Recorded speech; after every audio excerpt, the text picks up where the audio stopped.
In this lesson, we're going to talk about how to simplify square roots. You may also hear this called simplifying radicals sometimes. All a radical is a square root symbol. So if I do, for example, square root of 48, this thing around it is called a radical. Okay, so when we talk about simplifying square roots, it does not mean turning it into a decimal number. So if I do square root of 48, we're not looking for the decimal approximation for square root of 48. We're looking for an exact answer. So what we do for this is we factor 48, and we're looking for very specific factors. So let's start by factoring 48. So we're going to factor 48. And we'll get 1 and 48. It's even, so 2 is a factor. And 2 times 24. Let's see, 3 is also a factor. 3 times 16. And then 4 is a factor. 4 times 12. And then 8 is a factor. And 8 times 6. So let's write this where I have more room. We have 1, 2, 3, 4, 6, 8, 12, 16, 24, and 48. So those are the factors of 48. Now when I look for the factors, I'm looking for very specific factors. I'm looking for what are called perfect squares. So we're looking for the perfect squares. And what are perfect squares? Perfect squares are when you have a number, the factors of it are two of the same number. When you multiply it makes that number. For example, let's just do all the perfect squares up to 100. Okay, so perfect squares up to 100. We're not counting 1, even though 1 times 1 is a perfect square. But we're not going to count 1. We have, let's see, 2 times 2 makes 4, so 4 is a perfect square. 3 times 3 is 9. So 9 is a perfect square. 4 times 4 makes 16, so 16 is a perfect square. 5 times 5 makes 25, so 25 is a perfect square. 6 times 6 makes 36, so 36 is a perfect square. 7 times 7 makes 49, so 49 is a perfect square. 8 times 8 is 64, so 64 is a perfect square. 9 times 9 makes 81. 81 is a perfect square. And then 10 times 10 is 100, so 100 is our last perfect square for perfect squares up to 100. Okay, so we're going to look through this, through the factors of 48, and we're going to look for any perfect squares in it. So we have 4, that's a perfect square. We also have 16 as a perfect square. And then it looks like I have no other perfect squares. So what I want to do is I want to take the largest perfect square and I'm going to split the number into those factors. So we'll do square root of 48 is going to become square root of, let's see, 16 times 3 made 48. So we're going to do square root of 16 times 3. So we split it like that.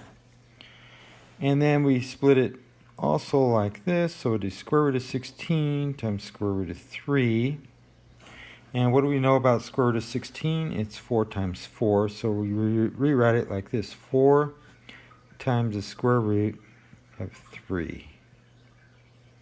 Or sometimes they leave off the multiplication symbol and they just do this. 4 times square root of 3. And that is square root of 48 simplified.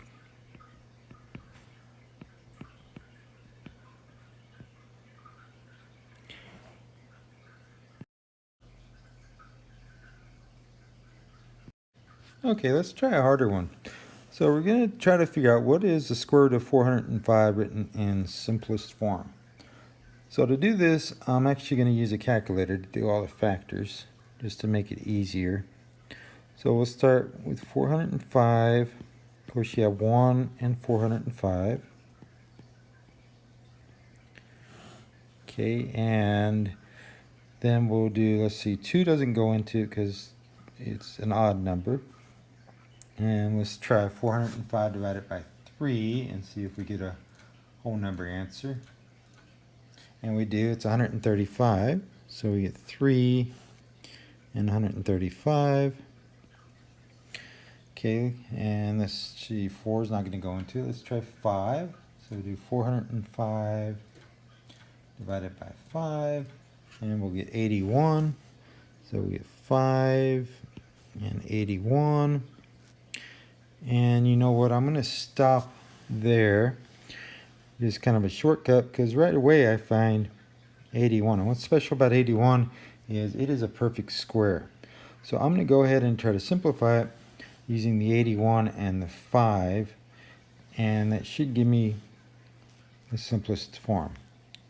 So we'll do square root of 405 equals square root of 81 times square root of 5, and that's going to equal 9, because 9 times 9 makes 81, times square root of 5.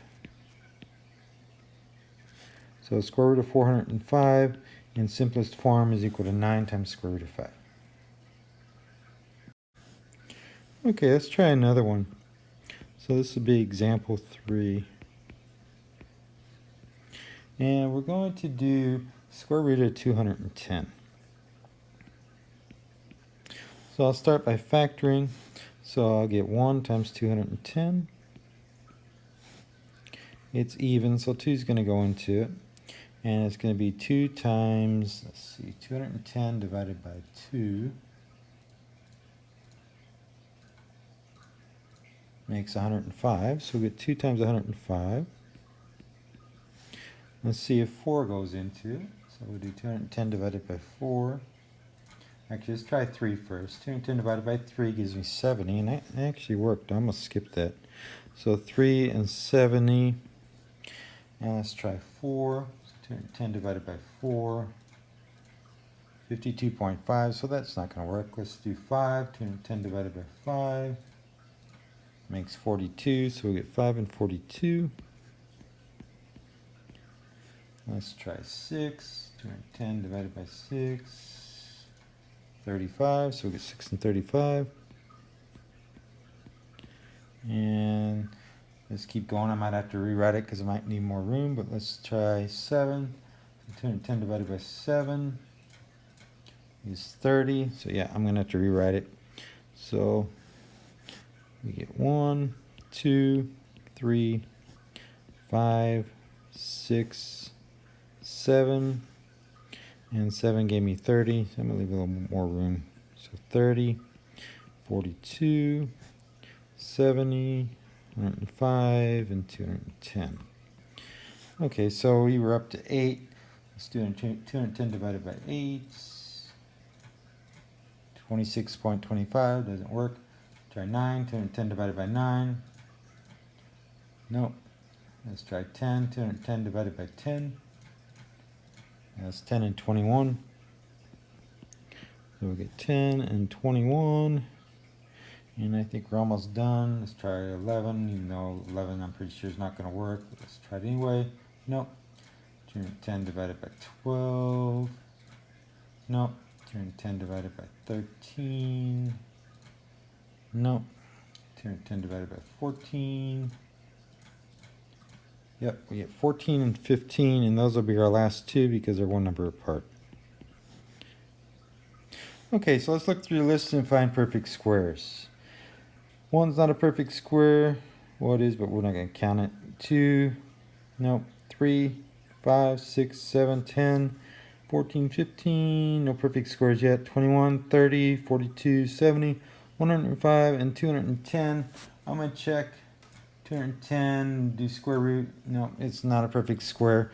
So this number is already simplified. We could not find any perfect squares. So it's already simplified, and we don't have to do anything to it.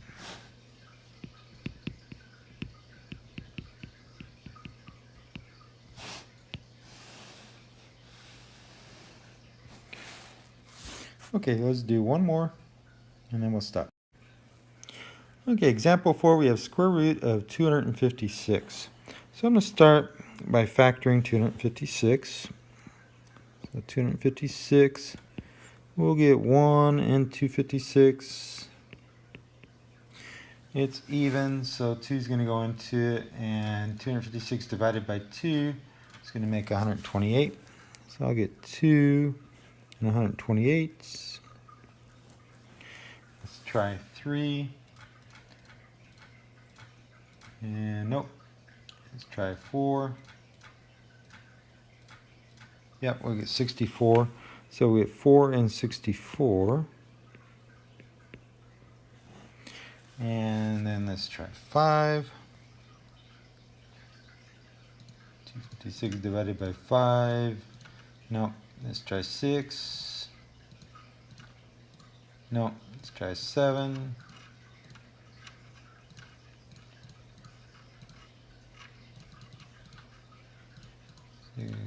Divided by 7.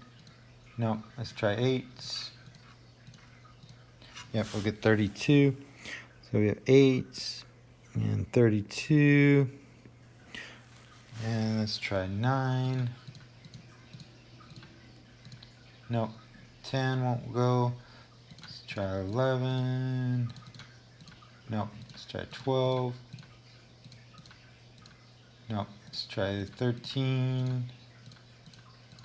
No, 14. No, 15. No, 16. Yep. And here's an interesting thing. It's 16 times 16 makes 256. So we had 16 twice. I'm going to write them twice, even though usually we don't. So why do I care about that? Well, I care about that because that means that 256 is itself a perfect square. It's 16 times 16. So square root of 256 is equal to, if you want to think about it, is going to be equal to square root of 16 times square root of 16, which is 4 times 4, which is 16. So we kind of end up back where we started. So square root of 256 is 16.